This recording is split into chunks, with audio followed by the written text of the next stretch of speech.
Vamos a dar inicio al desarrollo de las guías 22 y 23 de la subproblemática 4, que tiene como título Tejidos conectivos.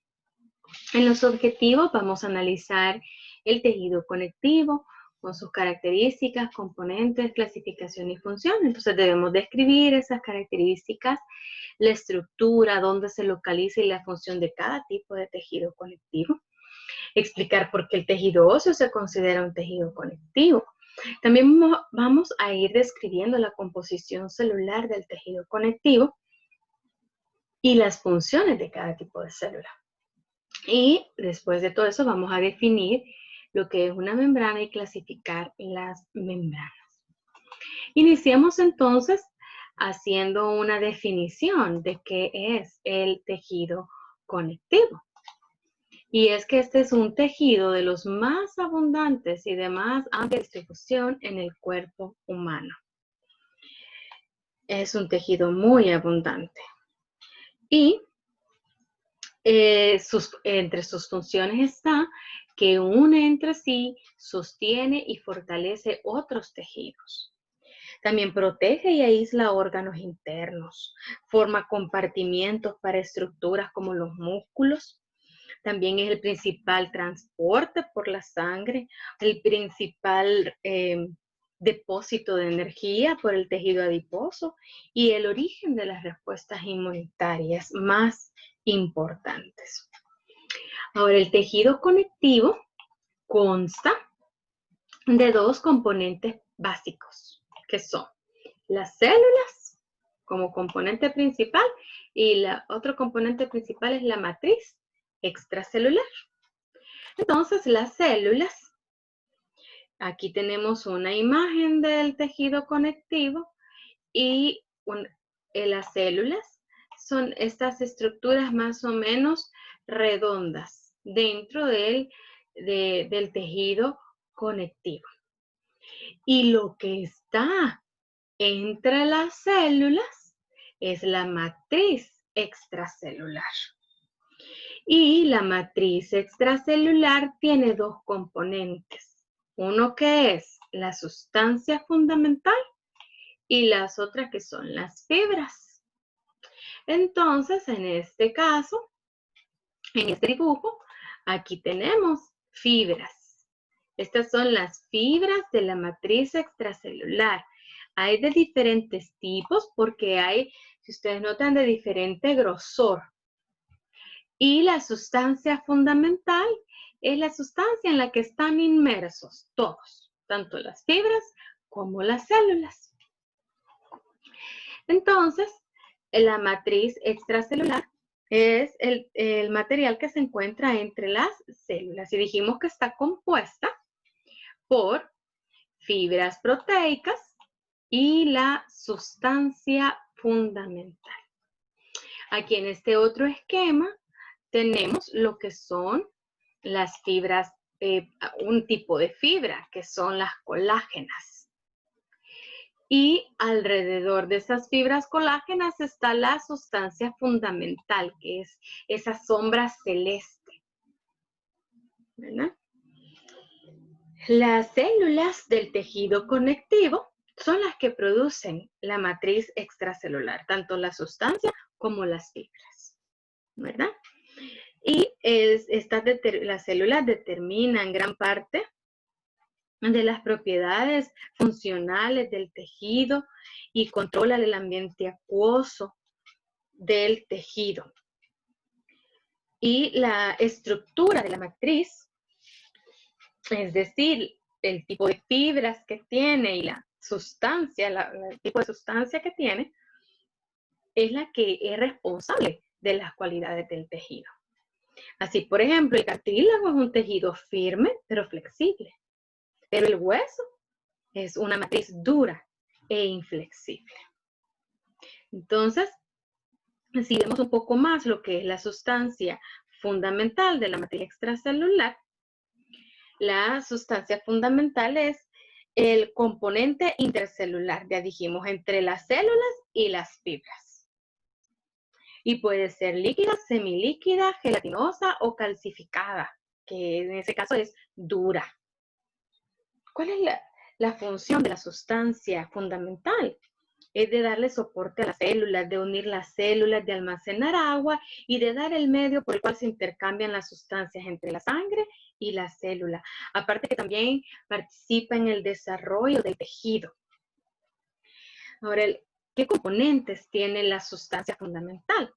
Pues tiene agua y diversas moléculas orgánicas de gran tamaño. Una de esas moléculas es el ácido hialurónico, que tenemos aquí esquematizado. Estas son moléculas de ácido hialurónico. El ácido hialurónico es una sustancia viscosa y resbaladiza que une las células entre sí, lubrica las articulaciones y contribuye a mantener la forma de los globos oculares. Ahora veamos otros componentes siempre de la sustancia fundamental de la matriz. Hay otras proteínas que son de un tamaño muy grande. Son estas que parecen como ramos de flores. Esos son proteoglucanos. Consisten en un centro proteico y un centro proteico con polisacáridos a su alrededor. Se llaman glucosaminoglucanos. Los glucosaminoglucanos, entre ellos están los proteoglucanos, que son el condroitinsulfato, el dermatansulfato y el queratansulfato. Son proteínas de gran tamaño asociadas con polisacáridos. Entonces, el otro componente de la sustancia fundamental son proteínas de adhesión, como esta que tenemos acá moradita, que es la fibronectina. La fibronectina se encarga de unir las fibras de colágeno con las células circundantes, con la matriz extracelular.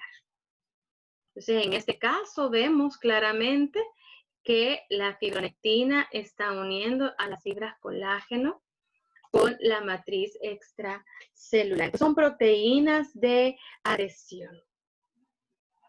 Muy bien. Ahora veamos al otro componente de la matriz extracelular, que son las fibras. Y hay 3 tipos de fibras, ¿verdad? Estas fibras son las que fortalecen y sostienen los tejidos conectivos. El primer tipo de fibra que vemos y que es más grande son las fibras de colágeno, que generalmente forman grupos, forman haces de fibras. Estas fibras son muy fuertes, resisten las fuerzas de tracción, pero no son rígidas, por lo que dan flexibilidad al tejido. Dependiendo del tipo de fibra de colágeno, así tiene diferentes propiedades y así se une con diferentes moléculas que la rodean. Por ejemplo, en el caso de las fibras de colágeno del cartílago, se unen más moléculas de agua que la del hueso. Por lo tanto, por eso el cartílago es más flexible o más blandito que el hueso. Pero cuando estas fibras se forman en haces, eso es lo que le da una mayor resistencia de tensión al tejido. El otro tipo de fibras son las fibras elásticas. Son las fibras intermedias porque son más delgadas que las de colágeno, pero son más gruesas que las reticulares. Las fibras elásticas están formadas por elastina y envueltas por una proteína que es la fibrilina. Esta le agrega fuerza y estabilidad al tejido. Y también estas fibras tienen la propiedad de elasticidad, es decir, que pueden estirarse y luego volver a su forma original, por lo que estas abundan en la piel, en las paredes de los vasos sanguíneos y del tejido pulmonar, ya que son tejidos que se estiran, pero no se rompen. El otro tipo de fibras son las fibras más delgadas y son las fibras reticulares. Son estas fibras como moraditas, que son más delgaditas que las otras dos. Las fibras reticulares son finos haces de colágeno con una cubierta glucoproteica.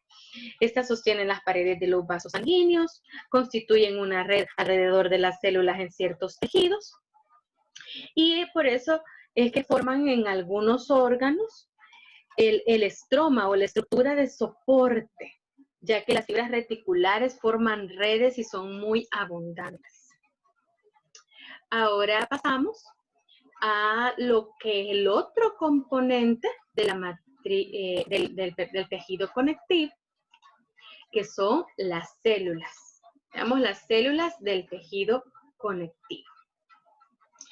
Y es importante primero conocer que las células del tejido conectivo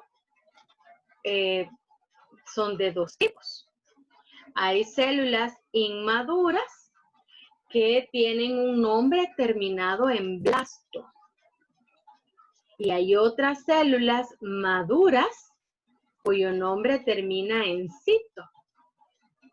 Entonces, por ejemplo, las células inmaduras del cartílago son los condroblastos. Pero cuando éstas se maduran, se llaman condrocitos. Entonces cambian su nombre dependiendo de la madurez. Ahora veamos los diferentes tipos de células que hay y que estas van a variar según el tejido. Están los fibroblastos, los macrófagos, las células plasmáticas, los mastocitos, los adipocitos y los leucocitos. Veamos cada una de ellas en esta imagen de la siguiente diapositiva. En el caso de los fibroblastos, estas son células grandes que son también aplanadas y que aquí las podemos observar. Los fibroblastos tienen muchas prolongaciones ramificadas.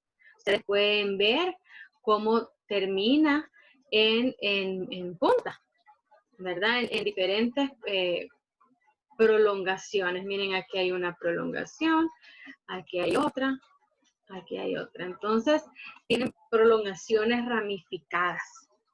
Estas están en todos los tejidos conectivos y suelen ser los más numerosos. Ellos son los que secretan la matriz extracelular, tanto las fibras como las sustancias fundamentales.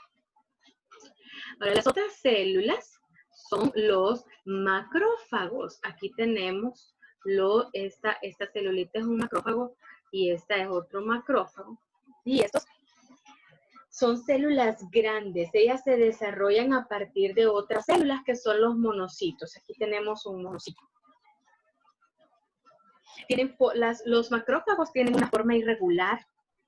También tienen proyecciones ramificadas, pero son cortas. Y los macrófagos cumplen la función de fagocitosis. Eso es, que ingieren bacterias y los destruyen. Los macrófagos reciben el nombre dependiendo del tejido en donde se alojan, ¿verdad? Porque hay tejidos que son permanentes, por ejemplo, que están en los pulmones o en el vaso. Y hay otros macrófagos que tienen la capacidad de andar en la sangre y luego atraviesan los tejidos para llegar a la zona de infección. Esos son macrófagos circulantes. Ahora, el otro tipo de células tenemos a los plasmocitos, que son estos que están acá, los plasmocitos. Estas son células plasmáticas. Estas células se desarrollan a partir de un leucocito, que es el linfocito B. Y el plasmocito, célula plasmática, tiene la función de producir y secretar anticuerpos. Esas son las sustancias que atacan o neutralizan las sustancias extrañas en el organismo. Entonces, estas células tienen la capacidad de dar respuesta inmunitaria importante. El otro tipo de célula son los mastocitos. Los mastocitos también tienen una capacidad de respuesta muy grande, ¿verdad? Tienen la capacidad de liberar la histamina. En sus gránulos, el mastocito aloja histamina, almacena histamina, perdón, y la puede liberar. ¿Qué es la histamina? La histamina es una sustancia química que produce la reacción inflamatoria. Es decir, que dilata los vasos sanguíneos y por lo tanto sale líquido del vaso sanguíneo hasta la zona de infección, con el fin de detener la diseminación de los microorganismos en el tejido dañado. El otro componente del tejido conectivo son los adipocitos. Aquí tenemos estas grandes células que almacenan triglicéridos o grasas. Por esto tienen aquí que parece un espacio, pero realmente es un glóbulo de grasa. Y sus componentes están en la periferia. Los leucocitos, aquí vemos varios leucocitos. Por ejemplo, vemos al linfocito, al eosinófilo, al monocito. Estos son diferentes tipos de leucocitos. Y estos no están en grandes cantidades en el tejido conectivo normal, pero si hay alguna herida o algún proceso en un tejido, estos leucocitos migran y van al área afectada. Por ejemplo, los neutrófilos se reúnen en sitios infectados y los eosinófilos migran hacia sitios donde hay invasión parasitaria o reacciones alérgicas. Entonces, ya vimos lo que son los componentes básicos generales del tejido conectivo. En el siguiente video vamos a ver lo que es la clasificación y ya empezar a comprender en qué consiste cada tipo de tejido conectivo.